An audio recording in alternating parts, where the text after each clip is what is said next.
ब्रह्मा जी बोले, हे नारद, प्राचीन काल में प्रयाग में एक बहुत बड़ा यज्ञ आयोजित हुआ, जिसमें सभी मुनियों और महात्माओं ने विधिपूर्वक भाग लिया।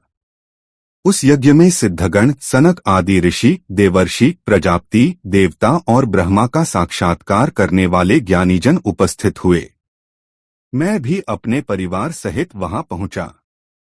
मैं मूर्तिमान महातेजस्वी था और वेदों तथा आगम शास्त्रों के ज्ञान से समृद्ध था।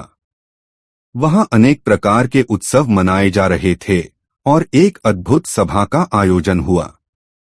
उसमें शास्त्रों से संबंधित गहन ज्ञान की चर्चा प्रारंभ हो गई। हे मुने, उसी समय सती और अपने गणों के साथ त्रिलोक का कल्याण करने वाले सृष्टिकर्ता और समस्त जगत के स्वामी भगवान रुद्र, शिव भी वहां पधारे। भगवान शिव को देखकर सभी देवता, सिद्ध, मुनि और मैंने श्रद्धा एवं भक्ति भाव से उन्हें प्रणाम किया और उनकी स्तुति की। इसके बाद शिवजी की आज्ञा पाकर सभी लोग प्रसन्नतापूर्वक अपने अपने स्थान पर बैठ गए। भगवान शिव के दर्शन से संतुष्ट होकर सभी अपने भाग्य की सराहना करने लगे।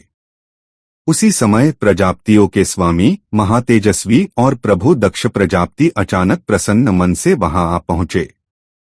उन्होंने मुझे प्रणाम किया और मेरी आज्ञा पाकर वहीं बैठ गए।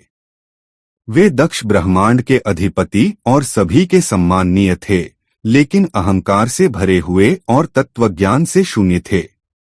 उस समय सभी देवर्षियों ने सिर झुकाकर, दोनों हाथ जोड़कर स्तुति और प्रणाम द्वारा तेजस्वी दक्ष का आदर सत्कार किया।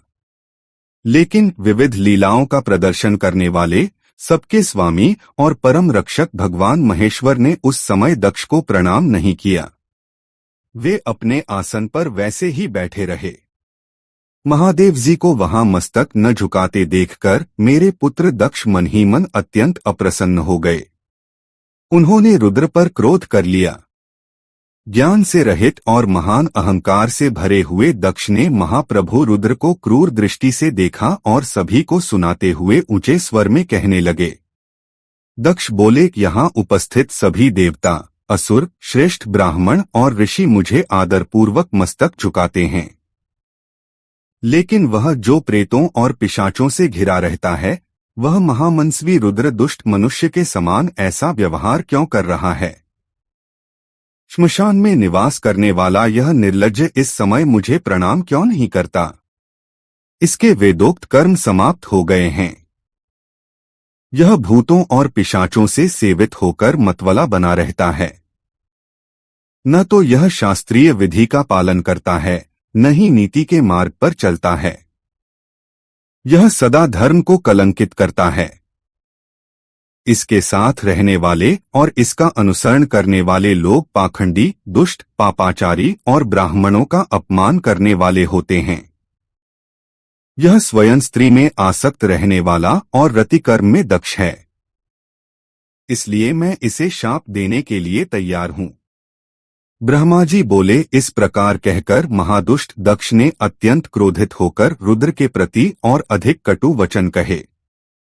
हे ब्राह्मणों और देवताओं, यह रुद्र मेरे और आप सभी के द्वारा वध्य है। दक्ष बोले, मैं इस रुद्र को यज्ञ से बहिष्कृत करता हूं। यह चारों वर्णों से बाहर, श्मशान में रहने वाला और उत्तम कुल और जन्म से हीन है। इसलिए यह देवताओं के साथ यज्ञ में भाग लेने योग्य नहीं है। ब्रह्मा जी बोले, हे नारद, दक्ष की कही हुई यह बात सुनकर भृगु आदि अनेक महर्षियों ने रुद्रदेव को दुष्ट मानकर देवताओं के साथ उनकी निंदा करना आरंभ कर दिया। दक्ष की बात सुनकर गणेश्वर नंदी क्रोधित हो गए। उनके नेत्र क्रोध से चंचल हो उठे और वे दक्ष को शाप देने के उद्देश्य से तुरंत इस प्रकार कहने लगे। नंदीश्वर बोले, हे शठ, हे महामूढ़ और दुष्ट बुद्धि दक्ष, तुमने मेरे स्वामी महेश्वर को यज्ञ से बहिष्कृत क्यों कर दिया? जिनका मात्र स्मरण करने से यज्ञ सफल हो जाते हैं और तीर्थ पवित्र हो जाते हैं, उन्हीं महादेव जी को शाप देने का दुस्साहस तुमने कैसे किया?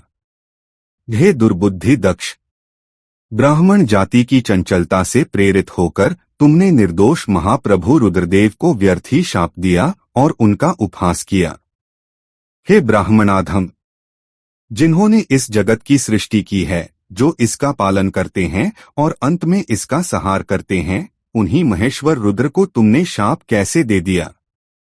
नंदी के इस प्रकार फटकारने पर प्रजापति दक्ष अत्यंत क्रोधित हो गए और नंदी को शाप देते हुए बोले। दक्ष बोले, हे रुद्रगणों, तुम लोग वेद से बहिष्कृत हो जाओ, वैदिक मार्ग से भ्रष्ट हो जाओ, महर्षियों द्वारा त्यागे जाओ, पाखंडवाद में लिप्त रहो, शिष्टाचार से दूर हो जाओ, अपने सिर पर जटाएं और शरीर पर भस्म और हड्डियों के आभूषण धारण करो तथा मद्यपान में आसक्त हो जाओ। ब्रह्मा जी बोले, जब दक्ष ने शिवगणों को इस प्रकार शाप दिया, तब उस शाप को सुनकर शिवभक्त नंदी अत्यंत क्रोधित हो गए। शिलाद के पुत्र शिवप्रिय और तेजस्वी नंदी गर्व से भरकर महादुष्ट दक्ष को तत्काल उत्तर देने लगे। नंदीश्वर बोले, हे शठ, हे दुर्बुद्धि दक्ष, ब्राह्मणों की चपलता के कारण तुमने शिव तत्व को न समझते हुए शिव के पार्षदों को व्यर्थ ही शाप दिया है। हे अहंकारी दक्ष, दूषित चित्त वाले मूढ़ भृगु आदि ने भी ब्राह्मणत्व के अभिमान में आकर महाप्रभु महेश्वर का उपहास किया है। इसलिए यहाँ जो तुम जैसे खल ब्राह्मण भगवान रुद्र से विमुख होकर विद्यमान हैं, उन्हें मैं रुद्रतेज के प्रभाव से शाप देता हूँ। तुम जैसे ब्राह्मण जो केवल कर्मफल की प्रशंसा करते हैं, वे वेदवाद में उलझकर वेद के गूढ़ तत्वज्ञान से शून्य हो जाएं। ऐसे ब्राह्मण सदा भोगों में लिप्त रहेंगे और स्वर्ग को ही सबसे बड़ा पुरुषार्थ मानकर कहेंगे कि स्वर्ग से बढ़कर कोई दूसरी वस्तु नहीं है। वे क्रोध, लोभ और मद से भरे हुए निर्लज्ज और भिक्षुक बन जाएं। कुछ ब्राह्मण वेदमार्ग को आधार बनाकर शूद्रों के यज्ञ कराने वाले और दरिद्र होंगे। वे सदा दान लेने में लगे रहेंगे और दूषित दान ग्रहण करने के कारण नरकगामी हो जाएंगे।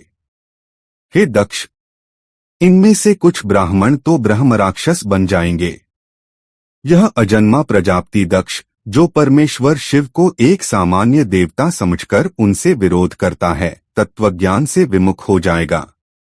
यह दुष्ट बुद्धि वाला व्यक्ति विषय सुख की इच्छाओं और कामनारूपी कपट में फंसकर धर्म के नाम पर गृहस्थाश्रम में आसक्त रहेगा।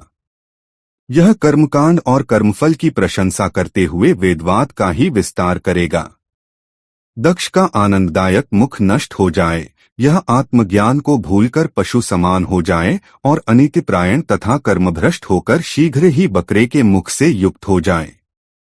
इस प्रकार क्रोधित होकर नंदी ने ब्राह्मणों को शाप दिया और दक्ष ने महादेव जी को शाप दिया। तब वहां महान हाहाकार मच गया। हे नारद, दक्ष के उस शाप को सुनकर, जो वेदों के प्रतिपादक और शिव तत्व को समझने वाले हैं, मैंने बार बार उस दक्ष और भृगु आदि ब्राह्मणों की निंदा की। सदाशिव महादेव जी ने भी नंदी की यह बात सुनकर मधुर वचनों के साथ हंसते हुए उन्हें समझाया। सदाशिव बोले, हे नंदी, मेरी बात सुनो। हे महाप्राज्ञ, तुम्हें क्रोध नहीं करना चाहिए। तुमने भ्रमवश यह सोचकर कि मुझे शाप दिया गया है, व्यर्थ में ही ब्राह्मण कुल को शाप दे डाला। वेद मंत्राक्षरमय और सूक्तमय हैं। हर सूक्त में समस्त प्राणियों की आत्मा प्रतिष्ठित है। वेद मंत्रों के ज्ञाता नित्य आत्मवेत्ता होते हैं। इसलिए तुम्हें क्रोध के कारण उन्हें शाप नहीं देना चाहिए। किसी भी कुत्सित बुद्धि वाले व्यक्ति को भी वेदों को शाप देने की अनुमति नहीं है। भगवान शिव बोले, हे नंदी, यह समझ लो कि इस समय मुझे शाप नहीं मिला है। तुम्हें इस सत्य को भली भांति जान लेना चाहिए। हे महामते, तुम तो सनकादिक ऋषियों को भी तत्वज्ञान का उपदेश देने वाले हो। इसलिए शांति धारण करो। मैं ही यज्ञ हूँ, मैं ही यज्ञ कर्म हूँ। यज्ञ के अंग भी मैं ही हूँ। यज्ञ की आत्मा मैं ही हूँ। यज्ञ परायण यजमान भी मैं ही हूँ और यज्ञ से बहिष्कृत भी मैं ही हूँ। यज्ञ कौन है? तुम कौन हो? और ये अन्य कौन हैं? वास्तविकता यह है कि सब मैं ही हूँ। अपनी बुद्धि से इस सत्य पर विचार करो। तुमने ब्राह्मणों को व्यर्थ ही शाप दे दिया है। हे महामते, हे नंदी, तुम तत्वज्ञान के माध्यम से इस माया को त्याग कर विवेकपूर्ण, स्थिर और क्रोध आदि विकारों से रहित हो जाओ। ब्रह्मा जी बोले। भगवान शिव के इस प्रकार समझाने पर नंदी परम ज्ञान से युक्त हो गए और उनका क्रोध शांत हो गया। तब भगवान शिव ने अपने प्राणप्रिय गण नंदी को समझाकर प्रसन्नतापूर्वक अपने गणों सहित वहां से अपने स्थान को प्रस्थान किया। उधर दक्ष भी अपने चित्त में भगवान शिव के प्रति द्वेष से भरे हुए क्रोधावेश में ब्राह्मणों के साथ अपने स्थान पर लौट गए। दक्ष, जिन्होंने रुद्र को शाप दिया था, उस घटना को स्मरण कर सदा क्रोध में भरे रहते थे। मूर्ख बुद्धि वाले दक्ष शिव के प्रति श्रद्धा त्याग कर शिव भक्तों की निंदा करने लगे। हे तात, इस प्रकार परमात्मा शंभु के साथ किए गए उनके दुर्व्यवहार और उनकी दुष्ट बुद्धि का जो वर्णन मैंने किया वह आप सुन चुके। अब उनकी और भी बड़ी दुर्बुद्धि के बारे में सुनिए, मैं बताता हूँ।